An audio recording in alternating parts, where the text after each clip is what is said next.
उपस्थित सवाराम जी पटेल जी, जिला अध्यक्ष मेघवाल जी, हमारे शिवसेना के जिला प्रमुख आदरणीय रूपराज जी पुरोहित जी, तमाम उपस्थित राजेंद्र कुमार जी सरपंच साहब, तमाम उपस्थित बड़े बुजुर्गों, भाइयों और युवा साथियों, आप सबको पहले तो हम धन्यवाद देते हैं कि आप सब लोग आज अपना कीमती समय निकाल के हम सबको यहाँ सुनने के लिए आप सब लोग पधारे हैं।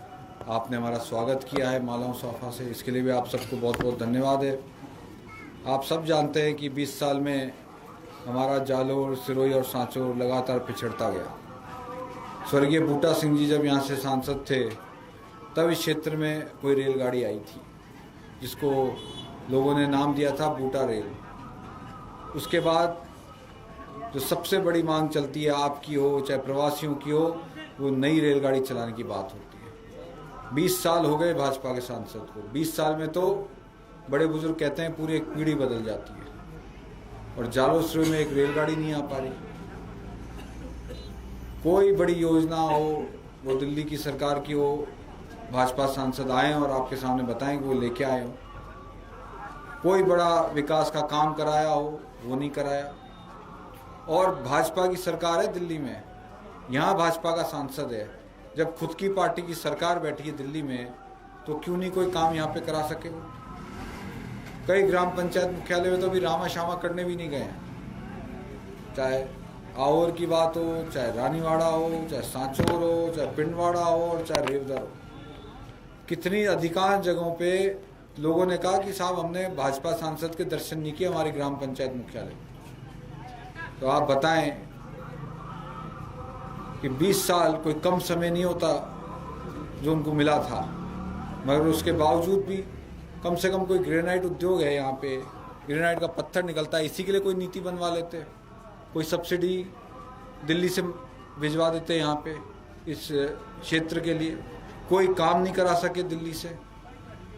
और कांग्रेस की सरकार थी, आदरणीय सवाराम जी पटेल साहब ने तो मुझे पूरा पन्ना थमा दिया, पूरा पन्ना थपाया है। और अभी तो पता नहीं और कितने काम होंगे। इन्होंने कहा आप तो इतने 4 ही काम, तो बागड़ा हॉस्पिटल को प्राथमिक स्वास्थ्य केंद्र से सामुदायिक स्वास्थ्य केंद्र किसने किया?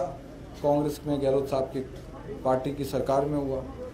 बागड़ा व सियाड़ा में अंग्रेजी मीडियम के स्कूल, ताकि गहलोत साहब की इच्छा थी गरीब का बच्चा भी अंग्रेजी मीडियम में पढ़ेगा तो उसको आगे नौकरी मिलने में आसानी होगी। बागड़ा सियाड़ा क्षेत्र के 22 गाँवों को नर्मदा पेयजल योजना से जोड़ा गया।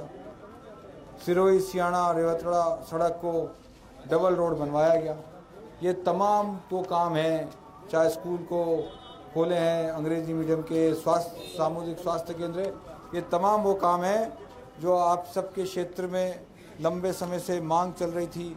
इस क्षेत्र में इन सब कामों की वो कांग्रेस पार्टी की सरकार ने किया।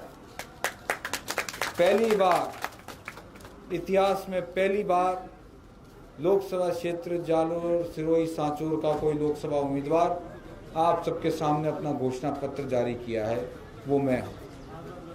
मेरा घोषणा पत्र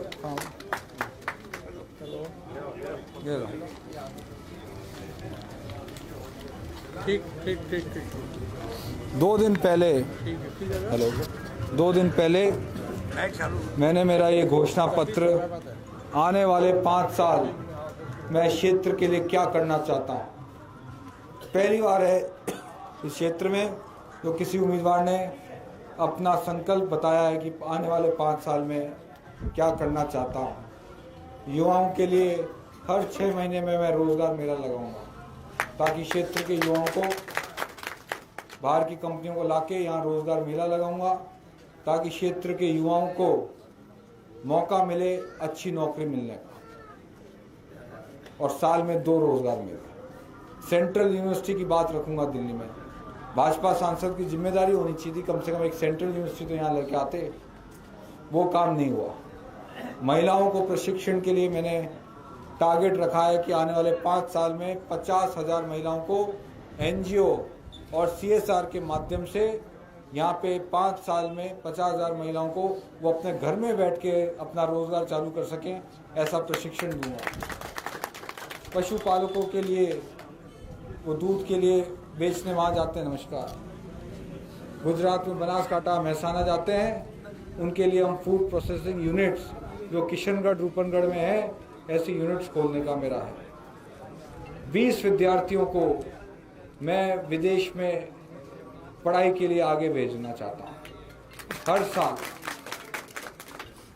ये मेरे इन घोषणा पत्र में तमाम चीज़ें हर वर्ग को देखते हुए, हर समाज और हर वर्ग के लिए जो मुझे पिछले 2 महीने में सुझाव मिले हैं, 20 स्टार्टअप यहाँ के युवाओं को हर साल 20 स्टार्टअप शुरू करके देने का मेरा लक्ष्य है और 5 साल में 100 स्टार्टअप यहाँ चालू हो जाएंगे युवाओं के। आईटी का ज़माना है, हमारे युवा किसी से कम नहीं है। मैं चाहता हूँ ये आप तरक्की एक्सप्रेस में मेरे साथ आगे बढ़ें।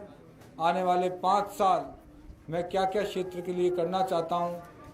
ग्रेनाइट उद्योग को बढ़ाने के लिए मैं दिल्ली में मांग रखूँगा विशेष ग्रेनाइट मालगाड़ी चले यहाँ पे, ताकि ये उद्योग धंधा पनपेगा तो दूसरे नौकरियाँ आएंगी, बाहर के लोग आएंगे और आसपास के दूसरे क्षेत्र विकास में आगे बढ़ेंगे। तो आप सब लोगों को मैं ये कहना चाहता हूँ, पहली बार किसी लोकसभा उम्मीदवार ने युवाओं के लिए, महिलाओं के लिए, किसानों के लिए, पशुपालकों के लिए, उसमें पानी की समस्या के लिए मैंने कहा है कि जवानी पुनर्भरण योजना को हम आगे लेके जाएंगे, मांग रखेंगे भले ही भाजपा की सरकार आ गई। तो तमाम चीज़ें मैंने इस तरक्की एक्सप्रेस के माध्यम से आप सबके सामने रखी हैं। आगामी 26 तारीख को आप लोग अपना आशीर्वाद दें, आप लोग समर्थन दें, ताकि जो 20 साल हमारा जारो सांसों से पिछड़ गया है, इसको हम तरक्की की राह पे लेके जाऊंगा। आप सबके आशीर्वाद से बहुत बहुत धन्यवाद। जय हिंद।